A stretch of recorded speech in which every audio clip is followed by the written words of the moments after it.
Hey, Dane. So I decided it's episode 64, right? But I decided I wanted to start it off a little different. You ready? I didn't give you no preface of what I'm about to do. Yeah, I'm a little thrown off by this. Ready? Here we go.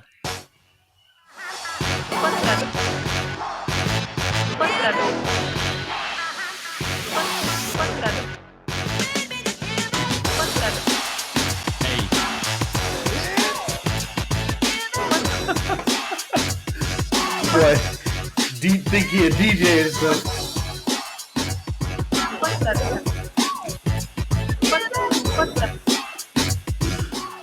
The Duo Sports and Stuff Podcast, episode 64. Deonte Epps, Dane Beasley, little DJ on the work, on the shaking my head. turntables. Your wife should have never got that for you. I know you. It's quite possible that you bought this with your own money, but I'm going for the sake of me being ashamed of you, trying to be hip and cool and stuff. Your wife should have never bought that for you. Whatever little soundboard thing you playing with, the little touchpad, the little DJs be having in the music video, she should have never bought that for you. What's the off of The Hangover? I can feel it.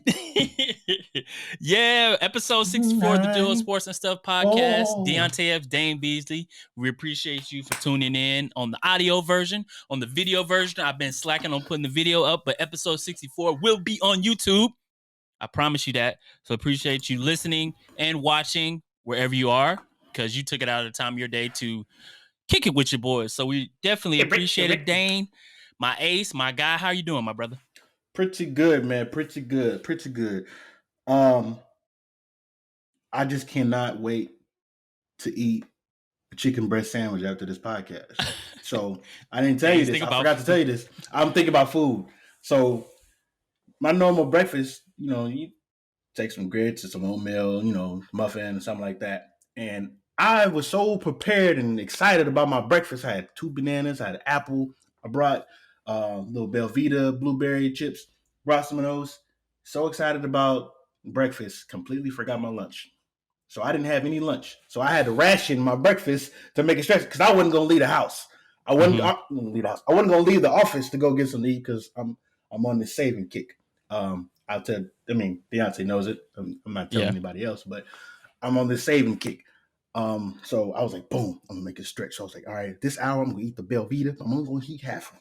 This hour I'm gonna eat one of the bananas. The other hour I'm gonna eat an apple. And then boom, if I get real hungry during this stretch, I'm gonna drink this half a gallon of water. And bam, I made it. As soon as I got here, my kid, of course, he's a fanatic for donuts. He loves donuts now. So, I let him have two donut max a day. So let him have a donut. And I was like, man, I'm gonna just show y'all. The Lay's bag of chips. And the Lay's bag of chips, they go hard with a sandwich. You put like a chicken sandwich right in the middle, just or you get the ranch dip. Yeah, that too. So so yeah. Excuse me if I feel super excited, more excited than usual, but it's not even about I love this podcast. It's not even about recording. It's about the sandwich I'm gonna go ham on after this podcast. But of course, for the sake of you listeners, I'm just as excited about recording this podcast. Take it away. Very excited. Episode 64, Nintendo 64 of the Duo Sports. You know how we always used to relate the episode numbers to like players' jerseys? I immediately thought of like Nintendo 64 and how GoldenEye 007 is the best Nintendo 64 game. Argue with me.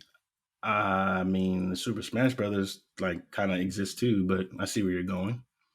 Interesting. I was never good at Super Smash Bros. That's why it's not on my top tier list. Mario, but all the Mario parties for sure. Mario Party is a staple. Mario Kart. What was another good 64 like staple? I got of course, Super Mario World. What?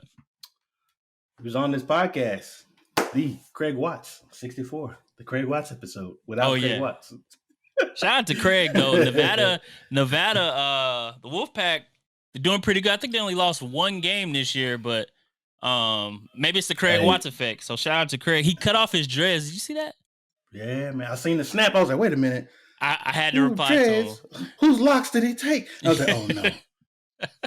Samson has lost all of his powers. Ladies and gentlemen, this man's cut his hair.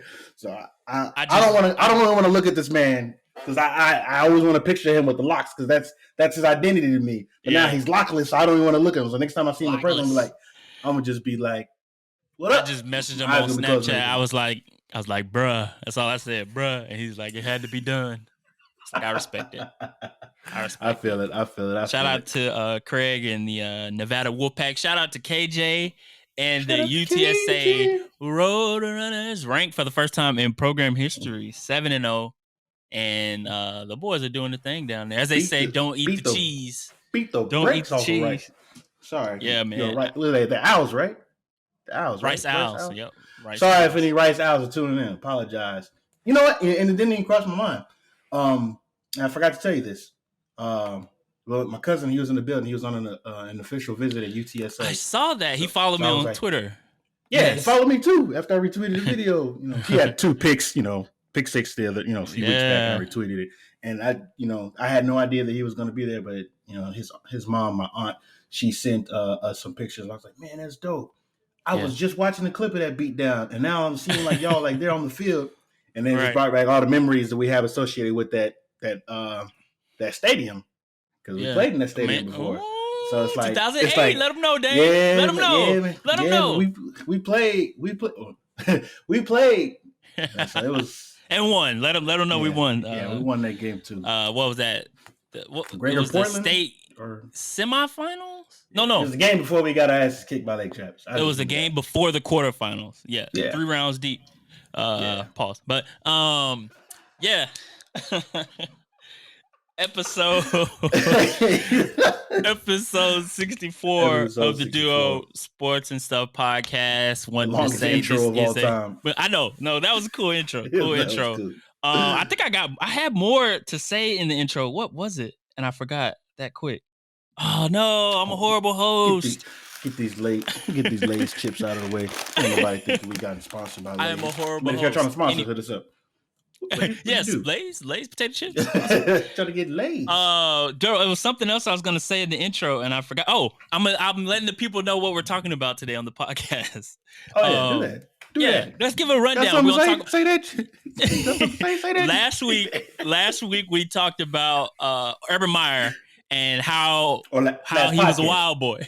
Last podcast, yeah, very wild boy. A wild boy, right? So I guess there were more coaches that wanted to, be on the pod and have us talk about them being wild, because we have 2 more coaches to talk about today. That's definitely wild. If you haven't heard about it already, Coach O, Ed Orgeron of the LSU Tigers. Well, at the end of the year, he won't be there. And John Gruden, longer with the Las Vegas Raiders after, some stuff surfaced from about 10 years ago. So we'll get into that.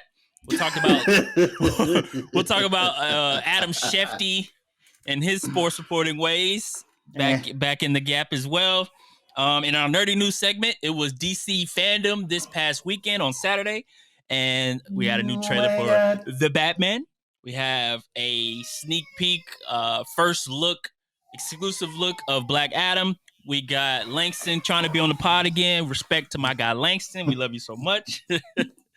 We got another glimpse of The Flash. So we'll talk about The Flash. And then MCU tonight, Monday night, October 18th, is the world premiere of Eternals. So all those blogs and movie critics and all, they get to go see the movie tonight. And I'm sure there'll probably be little descriptions about, hey, this movie is gonna change the MCU forever. It's all the stuff that we hear about MCU movies when they drop.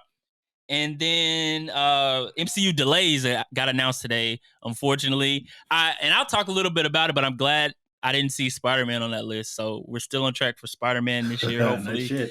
That holds, yeah. And then there was an announcement for who's going to be Adam Warlock in Guardians of the Galaxy 3. So that should be fun. That should be fun to talk about. But yeah, man, episode 64. Coach O, man. Coach O is a wild boy, Dane. Our second wild boy in as many episodes. Hey, tell the people, because I knew that they were going to be parting ways a few days ago. I heard about that from another podcast I listened to, and I was like, "Oh man, listen to other podcasts, bro. Besides the Duo, yeah, it's the Players Lounge, man. It's Dallas Cowboys podcast with Barry Church, Danny McCray, and Newey Scruggs. That's Emmy award-winning Newey Scruggs. But I was listening to that. I was like, oh, Coach O's leaving. Well, shout out to them for mutually parting ways. Hopefully to go out with a bang. And then I seen what happened on Saturday. I was like, that's not going out with a bang.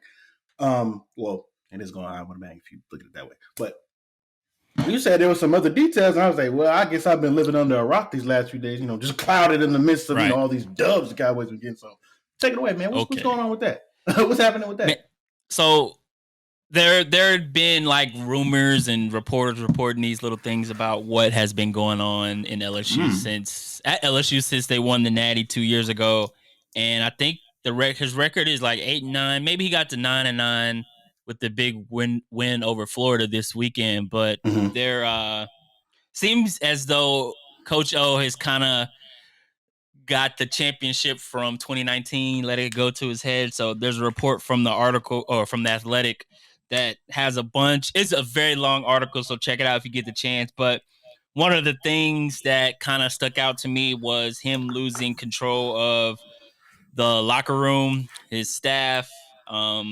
coaches not wanting to coach under him, players not wanting to play under him. And I remember Ed Orgeron from the USC. He was an intern at USC, and a lot of people wanted him to stay on as coach there, but he didn't. He didn't end up latching on. I think that was in 2017, if I'm not mistaken. But ended up at LSU, and they won probably one of the most talented title teams in recent memory with Joe Burrow, Jamar Chase, Justin Jefferson, all those guys on the defensive side as well. But from the article, it was just basically saying when one of the titles of, the section says when football became secondary. And it kind of went into, and I won't go into much details talking about his divorce and how that's played a role into, how he's been with the team and stuff like that. But one interesting part of the article itself is talking about how during practice, Coach O's girlfriends, quote unquote, come to practice and their children participate in drills with the players. And if I'm thinking about that in my head and I'm a player and I'm just thinking, what the hell is going on here? Like, we're supposed to be an SEC school trying to, be who we are as LSU. And our coach, it seems like our coach took a book out of Blue Mountain State or something, and just kicking his shoes back on the desk, has got his title and just on for the ride for however long. It seemed like Coach O was a coach that really was just there at the perfect time with the perfect staff that he had back in 2019, the perfect players, and he was there for the ride. What you think, bro? For one, I'm appalled and I am disgusted to run a locker room or a group of young men who have, of course, the goal for most young. I'm not going to speak for every young man in the world, but you're a collegiate athlete. The next best thing in that particular promotion process would be to make it to the NFL. To make it to the NFL, not only putting out good tape, but to have good and respectable people vouching for you, because there is a scouting process that comes with it. And part of that is having someone who's capable of holding people accountable. That doesn't seem like the sounds of or the characteristics of a man that's capable of holding people accountable if he's having things like that going down in the locker room. Now, of course, it's all very hilarious when you think about it that way, but when you're not thinking of how this could affect the livelihoods and futures of plenty of young men with no idea, or correction, we do have plenty of ideas of the backgrounds that some of these guys come from, and football and college is an escape and a way out, or a transition, if you will. And they're not afforded an equal or fair opportunity if that type of activity or lack thereof is taking place in their locker room and on their facilities. So hopefully it gets itself sorted out and there's some level of accountability. But if that's my kid, I'm pissed off because you're literally telling me without saying such that this is a joke and this is just a game for you. But my kids are here to get an education and we're here to play some football and potentially go to the next level. And that can't happen with a coach like that. So it sucks for the players more than anything. Not laughing at the players, just laughing at the idea or just the image of it. You know, you getting in. We doing ladder drills as a wide receivers. We're doing ladder drills. You get 1 foot in each of the little rungs without tying up the ladder rung. It's a practice, some sort of agility and quickness. It helps you. It translates to the field in terms of getting off the line, making people miss, things like that. And of course, just building that agility and quickness. And then you got somebody in front of you that's not even on a scholarship that's related to the girl that your coach is dating, and it's just like, what the hell? So the image itself is just a little misleading. It's just some bad taste, but hopefully there's somebody that can reach out to them, like, redirect it and get things back to some sort of normal, because I'm sure that wasn't what led them to get that title 2 years ago. So yeah, that's all I got to say. Not even about that. Like, even with, the LSU program as a whole not being as great as it was in 2019, and you got the stuff behind the scenes. I don't know if you remember, Dane, with the Darius Guy situation. Yeah. Multiple reports about, rape accusations for students on campus when he was on campus. And I think he, even had some issues in the league since he got in the league. He's not on the team anymore. I can't remember exactly what it was, but I think it was a domestic violence situation, if I'm not mistaken. Yeah. Just in general, LSU has been under investigation for a lot of stuff concerning Title IX. And so it just seemed like time for him to step down, because LSU is not in a good spot athletically and even behind the scenes with those situations. Kind of to a point, like you mentioned, a coach that could come in there and kind of guide them to success. And the first thing that I saw, I'm a Baylor fan, so a lot of connection with David Rand has been brought up since David Rand was a defensive coordinator there when they won the Natty. Joe Brady, of course, is now with the Panthers. Carolina Panthers is offensive coordinator. Yeah, he could be using out right about now. Man, yeah. If he's looking for somewhere to go, like to become a head coach, I feel like LSU would welcome with open arms. I think Dave Aranda's name had been brought up a lot, but his demeanor, I don't know if you ever heard him speak, Dane, but when he talks, bro, it's like he has a calming presence about him. Yeah. Like, it's like a Yoda vibe. Right. And he doesn't fit. I don't think he fits what they want at LSU, like the culture there. Like, LSU is so rah, rah, rah, and he's like the opposite of that. Right. And so maybe that's what they need. Maybe they need to step away from the norm and think outside the box a little bit in the hiring process. They could think that way, but I don't know. I just feel like they want, not to say David Rand isn't a big name, but I don't think the big fish. He's the big fish, and I don't think he wants to leave yet. I think out of like what he's different than what Matt Rule was, as far as Matt Rule knew that his ultimate goal was to get to the NFL, and he achieved that through his stop at Baylor. I don't think remarkable success. Yeah, his path was like boop, boop, boop, boop, boop. Right. So I don't think Aranda really. I think this is a good spot for him, like especially who he is as a person. Like, Baylor's a Baptist, Christian university, and that's who he is. And I think that's like a perfect match for them, like each other. And I think Aranda would be I don't think he would fit that LSU culture. One name I think would be really interesting, and I don't know if he would want to go there, is freaking Lane Kiffin. Imagine Lane Kiffin going to LSU. Yeah, as crazy as Lane Kiffin is, as crazy as that LSU like fan base, I think that would be an interesting way. I don't know if that he's even in the rumor mill right now, but I think that is a match for the way the cultures of both entities are. So Lane Kiffin, he's under whose coaching tree? Was he under the Saban? He was under the Saban coaching tree, right? Yep. One of the many. Oh, Lord. Shout out to Jimbo getting his first win, being the first assistant to knock off Nick Saban, by the way. Yeah, crazy. Unranked team at that, too. Yeah, man. So, yeah. That's a lot. I don't know. Hopefully it ends well, because there's too much talent. LSU is always going to get... Yeah, they're always going to have that pipeline, Louisiana, Texas. Like, they're going to get players from everywhere wanting to play for LSU because what they have established previously. through the years, and especially with that that's just not 2019 enough. title. Those guys deserve to have the opportunity to make a deep push and get to the natty again. It's just not enough to be a great player and to be at a university. At least that's my thought process. Like, they deserve much more than that. They deserve a better quality head coach base. And of course, I have to do my own research with the accusations and the things that have been going on there. But based on what I've been informed by my colleague, who I trust very well, I believe there needs to be some things that change, and that starts with that coach or lack thereof. So, shout out. We'll to see them. how that progresses for sure. Another coach, Dane, that we found out was Wildin. Could have still been Wildin to this day. Facts. Had we seen some emails from 2021, we never know. Ex Las Vegas Raiders coach John Gruden stepped down a few days ago, and for some reason my Broncos lost to a team without a coach. But we won't go there.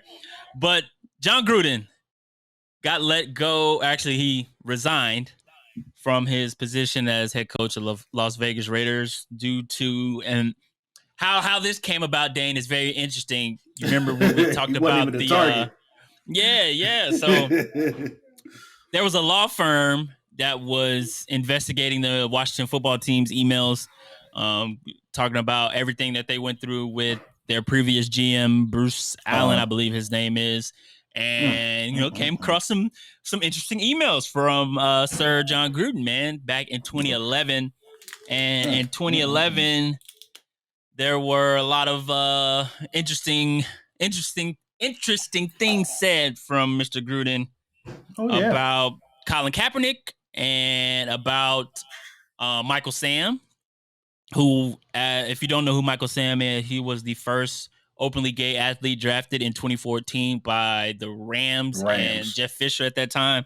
And basically, in these emails, John Gruden had said that NFL was forcing Jeff Fisher and the Rams to draft him because he was gay and forcing that agenda.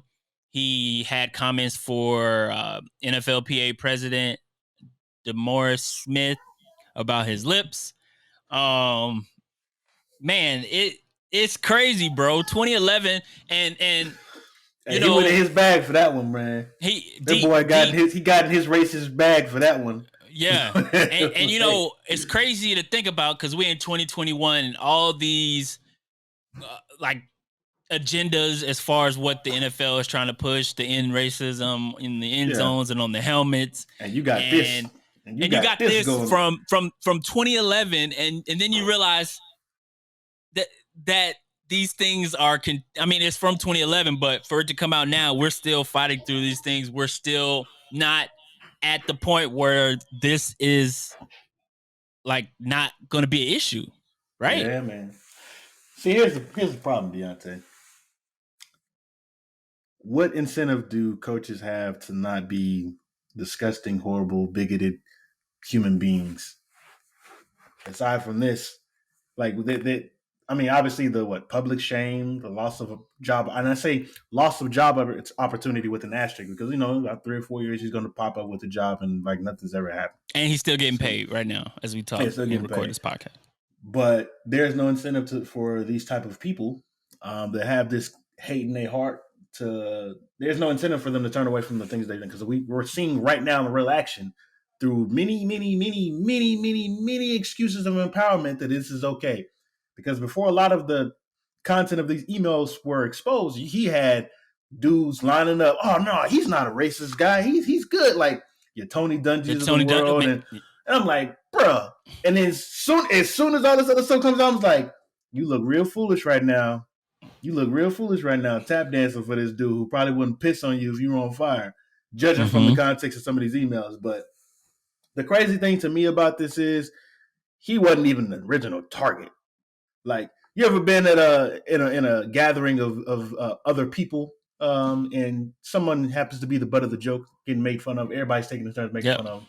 And then everybody turns around and says, "Oh, what you laughing at? You want some too?" And they start making fun with Joe Big. That's exactly what happened to this man. Sitting up there minding his own racist business, and all of a sudden he gets a text message from his agents like, "Hey, we need to talk ASAP." And he has little little fire alarm emojis in the text message. Hey, what's going on? He's like, hey man, this is bad. He's like, well, they got you in the email saying some racist. He's like, oh, did you really send this? Did you really say? Well, yeah. Don't you see the size of those lips? When it first, shut up. When it first, first reported, and they asked him about it, I can't find the article or quote. I don't have a racist bone in my body. It was that, but he had said something like, I don't recall saying something. Like he said he couldn't remember if he said it or not. And I'm like, bro, you know damn well if you sent that email, like there should be no question about how you feel. Like back in 2011. The crazy thing is, not only were you, the thing is that this guy was saying via email. There's no telling what this guy was saying behind closed doors. In person, right. Exactly. So I can't imagine, speaking of, let me get back up. For the Raiders to move on the way that they did, for them to go ahead and get that dub after getting their asses kicked the previous, was it Thursday night game? Was it a Thursday night game? I can't remember who they played. It was a night game. If I'm they played the Chargers. They got their butts kicked. But for those players afterwards to be trying to put on a spot like that, reporters asking them, how do you feel about this? Like, you asking the wrong person. Obviously, the dude is no longer the coach of the Vegas Raiders, so he obviously can't account, or he can't be held accountable for those things in front of a mic without, his press release his little press run is gonna happen in like 3 or 4 years when he's trying to get his job back. He's gonna be up there kissing, the little different black babies and stuff like that on TV. And so we're gonna see that. Just wait for it. We're just gonna do like 4 years. He's gonna be back on his TV Gruden redemption tour. Yeah, in 2025. And he's gonna put out like a little book or newsletter. This is how I overcame bigotry, and it's gonna have like him like. You're this, probably gonna like, go to Barstools and stuff. Man. Crazy, something wild. But anyways, putting the players on the spot to not answer for the coach's actions, but to like, how do you feel about this? Black players, your coaches, said these racist things, or even one of the NFL's openly gay players. Like, how do you feel about your, coach, saying these homophobic things and using these slurs? Like, I understand the media has a job, but at the same time, it's like there's a time and a place for everything, and you can cut the tension with a knife when you look at some of those interviews, because some of the players just like, no comment, no, I ain't got nothing to say, and then players taking leaves and stuff like that. But it's a shame that has to be the reality for some of these players, because someone that they're supposed to be running through walls for has said some things that are beyond forgiveness, in my opinion. But here we are. So yeah, I don't know what they're going to do. ESPN obviously has a lot of vetting and a lot of work to do in their hiring processes and ensuring that stuff like this doesn't happen. But it is kind of shady how they kind of sidestepped a lot of the blame for this as well, because he was hired by them, when he was doing the Monday Night Football stuff, for sure. Speaking of which, now, like at the time before we had recorded, when this came out, everybody's clamoring for those, because apparently there are 650,000 emails that needed to be searched, and people are like, okay, Gruden said this, but what's Jerry Jones? The only thing who what Jerry Jones is saying. All the owners, that we feel some kind of way about. It's like, okay, what did they say? How did they? Them emails are never going to see the light of day. And so did you? Unfortunately, did you see the report yesterday that yesterday, right? I think they came out and said that. They came out and said that the NFL said there was nothing else out of all hundreds of thousands of those emails. There was nothing. Marcus Spears, former guest of the Duo Sports and Stuff podcast, he tweeted "bruh" and had the little gif of him having his feet up on the desk. Yeah. That's a crock. It's a whole crock, bro. A whole fancy. You can't sit up here and try to tell me that. But another thing about that, another caveat about this whole thing is it's very complex and has many layers. That contract, an $100 million coaching contract in 10 years. Word on the streets is he may or may not be trying to fight to get some more of the guarantees from that contract. And in order to do that, of course, would have to lead to some sort of court decision. And in order to do that, he'd have to prove. Are we going back to the under what is it? In order to essentially legal talk, and I have no type of legal background. We need to get a sports lawyer on here. I wonder who that could be. Anywho, essentially the only way for him to get the money that's wrongfully owed to him would be to prove that there was some sort of distress involved in the decision for him to step down. And to do that, he would have to, essentially go into the pretense that these emails were released, outside of my control. No, I'm not saying I admit to these racist things, but these racist things that I've said and these homophobic things that I've said, or they shouldn't have seen the light of day, is the argument it's going to be. And that, I think that's probably the only way that the rest of those emails will be discovered, quote unquote, because there's some other stuff there. We know it's there, but that's one less racist, homophobic, misogynistic coach we got to worry about in this league. And hopefully I can't say hopefully it's going to be a lesson for the rest of the bigots out there, but I don't think this is the last we're going to hear about it, especially if these emails will come up 10 years after the fact. So, it takes all of us. It takes all of us. Oh, yeah. Right? Yeah, yes, it takes all of us. So here's to that, whatever the hell that means. So we need to look forward, come together as one. It's crazy though that this email story has a lot of different branches and avenues to it. And one of the minor stories that kind of came out about it was our boy Adam Schefter, who apparently around the time of the 2011 CBA agreement, it's I think it's a non-story, but I think it's funny how Adam Schefter, like how we know him as such a breaking news kind of guy, and I think he had a scoop on none of this somehow. Well, that's the thing. I was going to bring up how he has been questioned before about his techniques as far as how he gets certain information, especially with like the Aaron Rodgers stuff. And this particular story was basically, I don't have the article right in front of me if you're listening or watching, but in a sense, there was a article that he wrote in July of 2011 about Bruce Allen, the then GM of the Washington football team, and how they were going about the CBA and things that were happening in the organization at that time. And he had sent his whole story, article, whatever, to the GM to be edited. He called him Mr. Editor, and if there's anything you need to edit or you see anything wrong, let me know and I'll change it. Basically, he had said this was about CBA negotiations. And so what's interesting is a lot of people came and talked about how Adam Schefter, this is wrong practice or whatever. It got so bad, he came out and made a statement about how this is not how you're supposed to go about it. I should have went about it differently. And my thing is like, how often does this happen where media subjects of different articles have kind of this power, like especially how we always see stuff that happens with the owners, how the owners are always in control of... They always control the narrative. Every single time. Yeah. So I think it's very interesting taking a step back again, like with stuff that happened like 10 years ago in 2011, and like put our thinking cap on and like, I wonder, did that just, like, you know what I'm saying? Right. So this is obviously, if you don't know already, the NFL is still an owners league. We see the NBA and the power that a lot of the star athletes have, and we see that it's an amazing thing, and it has a lot of different layers and many miniature dubs, if you will, for fan bases.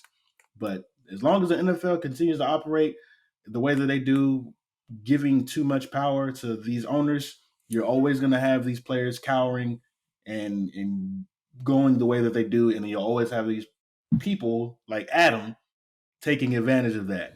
Of course, he already got in front of it, saying, "Hey, this isn't the right way to do things." But at the same time, it's like this. When I came across that, the first thing I thought was like, he just has too much power.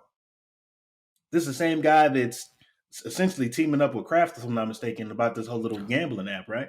This little sports gambling app deal, and it's just like y'all don't see a conflict of interest in that at all. Like, and of course, the rules are written by owners. this would be different. And of course, they're collectively bargained by the NFLPA, but we all know that's pretty much a joke. Not the NFLPA itself, but just the strength that they have access to. It's pretty much a joke. So who's to say that that's something is real suspicious about it? Yeah. Like super suspicious about it. Like, I'm good on that. Like, I don't want the person that I don't want the person that's responsible for creating sugar to be the same person that creates the cure for diabetes. Like, I don't want that. Sitting on both sides of the spectrum. Yeah, sitting and eating on both sides, literally. And that's essentially what you're seeing here. You got one guy that's responsible for being the face of breaking news, and then you have an owner, or I don't know what he is. Crap, yeah, he's an owner. He's the owner of one of the most powerful football franchises of this century. Probably the most successful franchises that we've seen probably the most successful franchise for sure of the decade. Whether we agree that it's because of the coach or because of the quarterback. The previous decade. Yeah, previously on power. So you have these two powerful individuals who there's a super conflict of interest there, and somehow they're collaborating for a business venture that has something to do with gambling. Is that right? Mm-hmm. Just doesn't add up to me. The math is not mathing, as they say. It don't add up, Chief. It don't add up. No, it don't add up. So, yeah. I mean, it's already it's for people that live in the eyes of the public, like these athletes. It's already tough.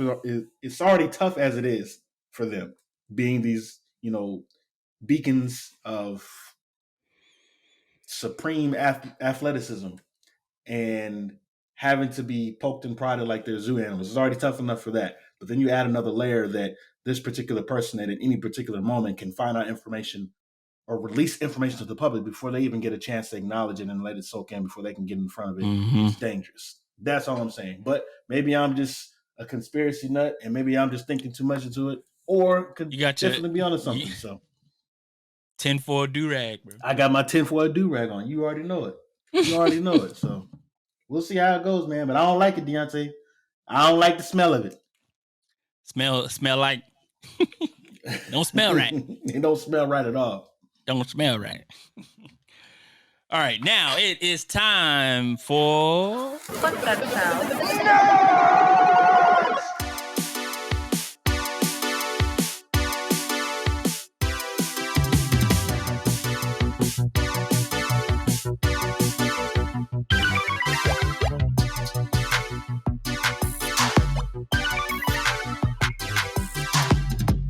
Our nerdy news segment brought to you by our guy Keith. Shout out to Keith. Dang, I caught Dane. He was eating at that moment when he was supposed to say that. So that was a long pause. His mouth was full. Eating Lay's. Can hate you, man. I was eating some Lay's chips, man. Some taters, if you will. Party time. Some tater chips. As we mentioned at the top of the podcast, DC Fandom was this weekend, and I think this is like the third year for DC Fandom. They started doing this annual premiere event where they premiere their latest movies, shows, video games, and stuff like that. Products, of course, of DC that's coming up. And what what mostly everybody is talking about are the Batman trailer. We got a first look at Black Adam, and then we got a sneak little teaser that kind of felt like a first look of The Flash.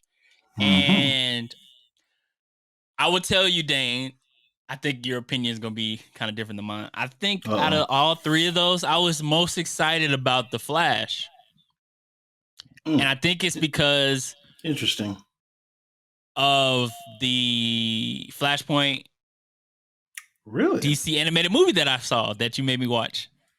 Oh, that I made you watch, or that we as a group were supposed to all be watching so that we can converse about it.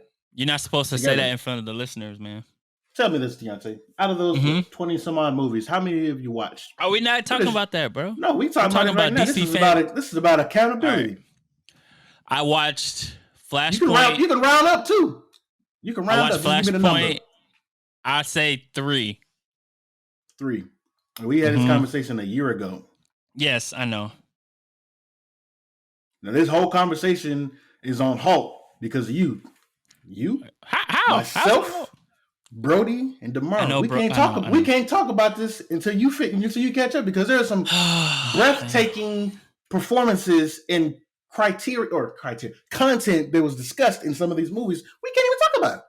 So the possibilities of some of these movies that we have, the live action movies, we can't even get into that because somebody's not doing their homework. Flashpoint, we could talk about, or we can't. The Flash. We can't. We can't because there is a lot of ground covered in the DC animated universe. We can say what you want about the DCEU and how it's lackluster. A lot of it isn't cohesive. The continuity is suspect. But the DC animated universe, damn near perfect. But it's a shame. It's a goddamn shame, Deonte, that we can't continue this conversation because of your ignorant ass not wanting to watch the rest of the DC animated universe in a timely fashion. But anyways, let me hop off my high horse real quick and get down on ground level. Look you eye to eye. Well, sort of because you're back. Me. Are you back? I'm back. All right. Anywho, I'm most excited about Black Adam. And here's the thing. Before you get into Black Adam, I thought that segment with The Rock was I don't want to use the word corny, but his dialogue made me laugh. Here's the thing. Did you hear about that rap performance? No, yes and no, because I watched like 5 seconds of it and I stopped. I couldn't take it. You talking about him rapping on that song? Yes. So no, I couldn't take it. In comparison to that monologue that he gave before the reveal of the first look of Black Adam and whatever hot garbage that he put out on that song, this was Shakespearean. What he was saying was some Shakespearean stuff. No, that's how garbage. If you don't know what I'm talking about, do not go looking for Dwayne Johnson rapping or attempting to rap. Do not go looking for it. If you want to ruin your day, if you're already having a really bad day and you want to hear somebody that's having a worse day somebody than on you, Twitter said it was a Republican rap.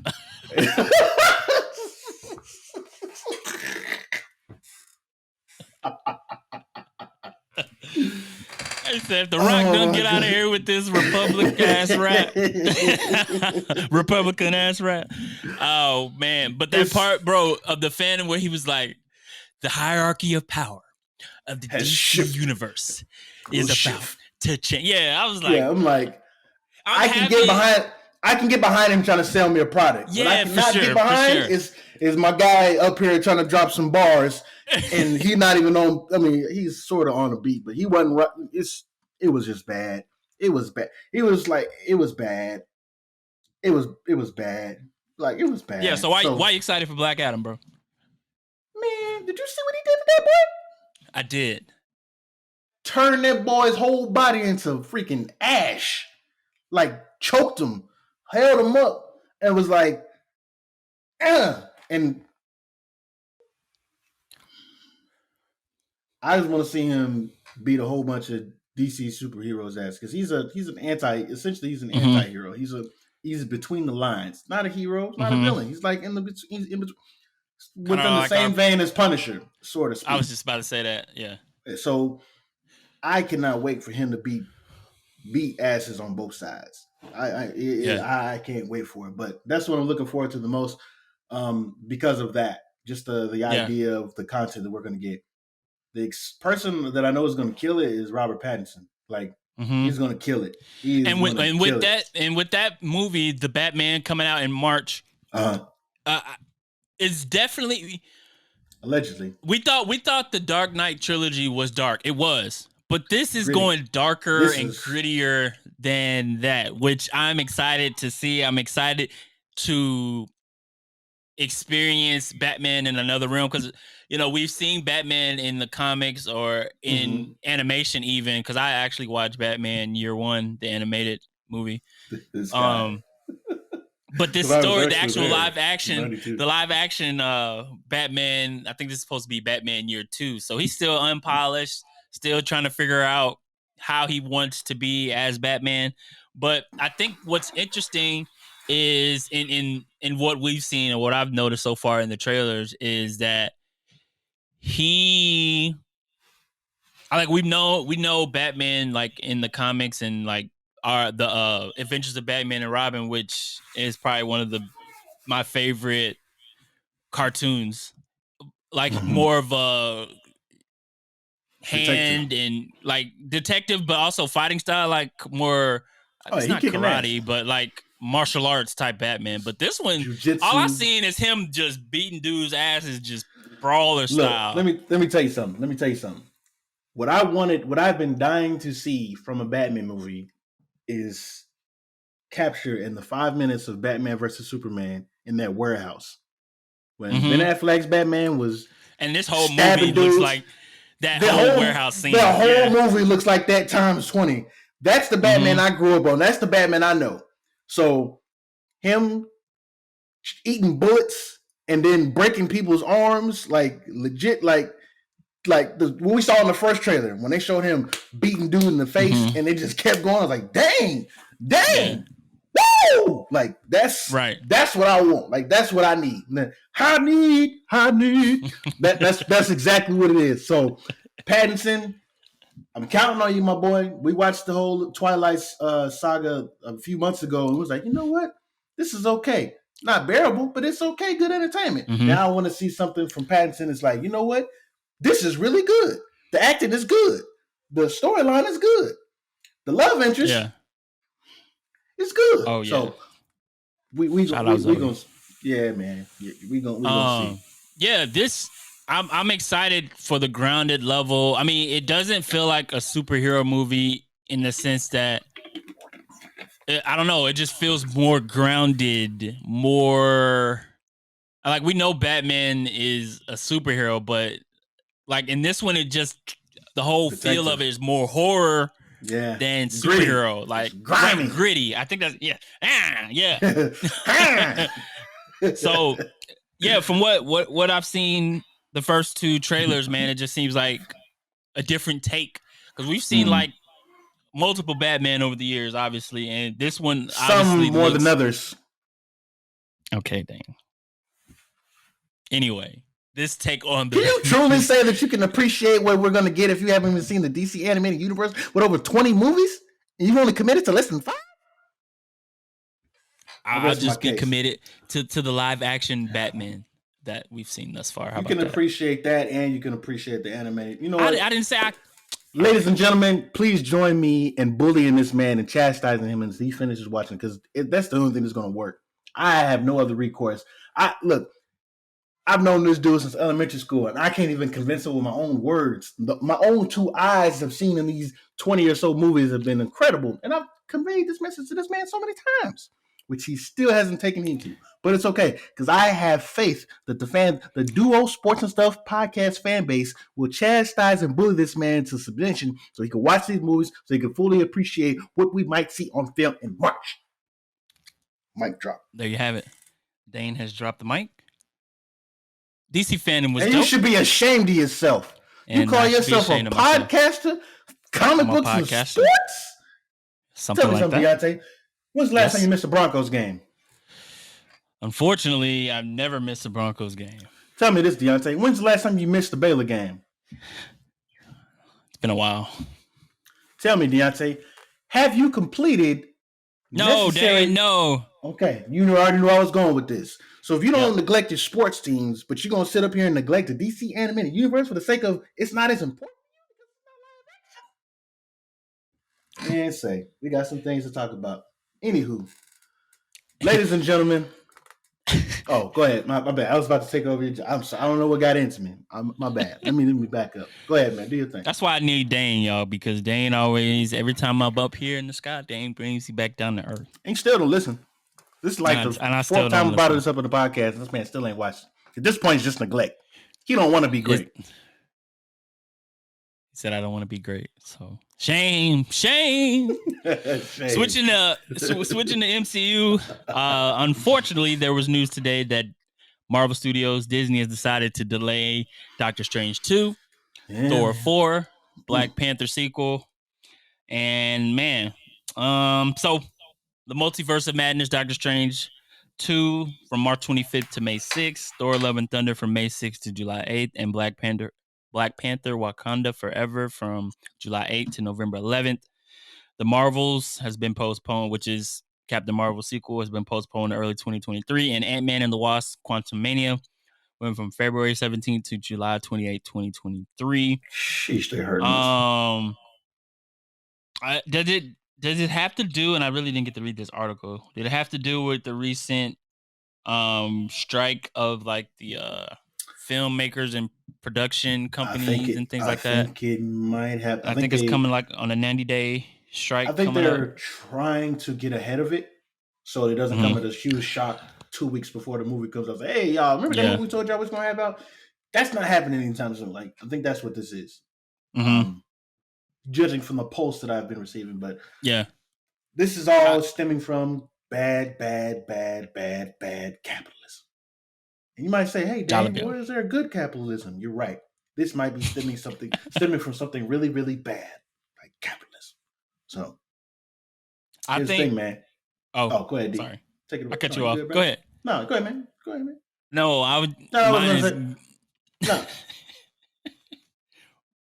Mine was on the completely other side where I was saying, I mentioned this to you before we hit record, how I was very happy to not see Spider-Man No Way Home on that list. So you trying to talk to a hiccup or talk to a sigh? I know, a burp. I was talking to a burp. It's like you was like, hey man, I just want to tell you something right now. I don't care what they say about you, bro. But I'm the worst podcaster on the planet, man.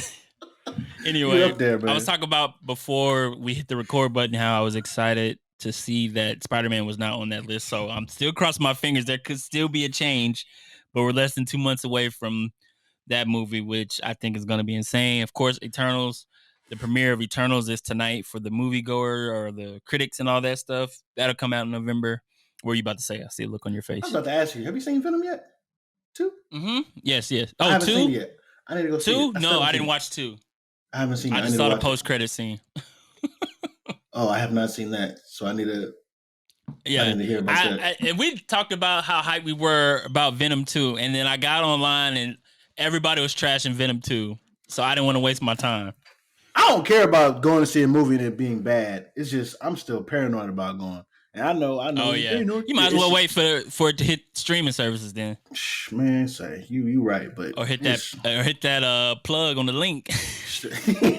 Pause. You're right. It's just like, man, like I just don't feel like being around people like just coughing, like just being around people in general.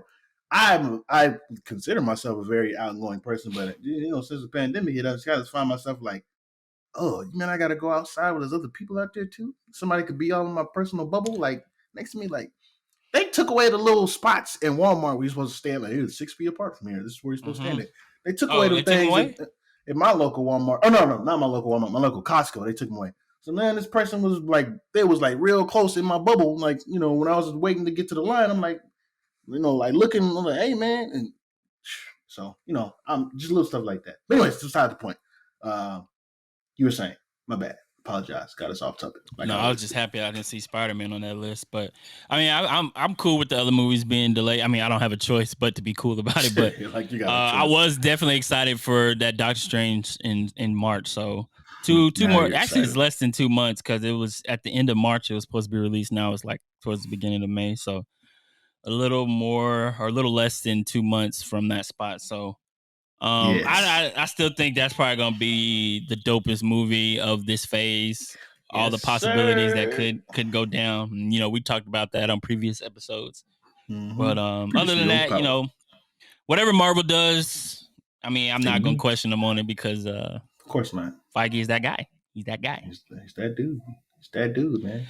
Yep. And to close us out, Dane, last story: Will Poulter cast as Adam Warlock in Guardians of the Galaxy Volume 3. And we saw that one tease of Adam Warlock in the post-credit scene from Guardians of the Galaxy Volume 2. And that was like 9 years ago. So I wonder how they're going to kind of spin that. But what's your thoughts on him being cast as Guardians or as Adam Warlock? I only remember him from a few things.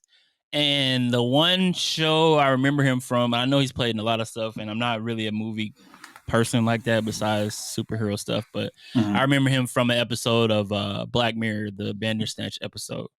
Gotcha. I have seen. What else was he in?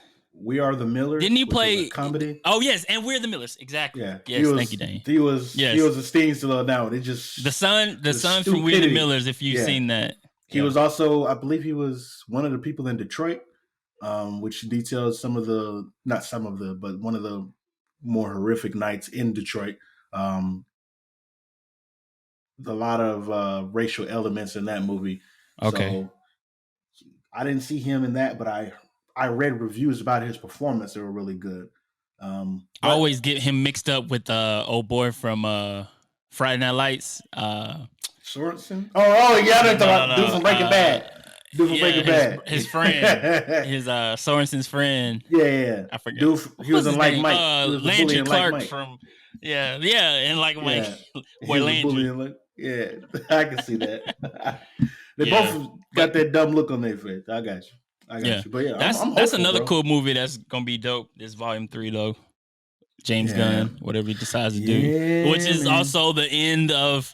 He's been saying it's the end of the Guardians trilogy. So whatever happens at the end of this is gonna be the end of the movie. Maybe you see some spinoffs of characters in other movies and stuff, but it's supposed to be the end. Yeah. So we'll see how that goes. I mean, they should be really happy. They were technically C-listers that got a prime time slot. So shout out to the creative geniuses that said, you know what, we need some fresh blood, something new. Yeah. And they just hopped over everybody in the line.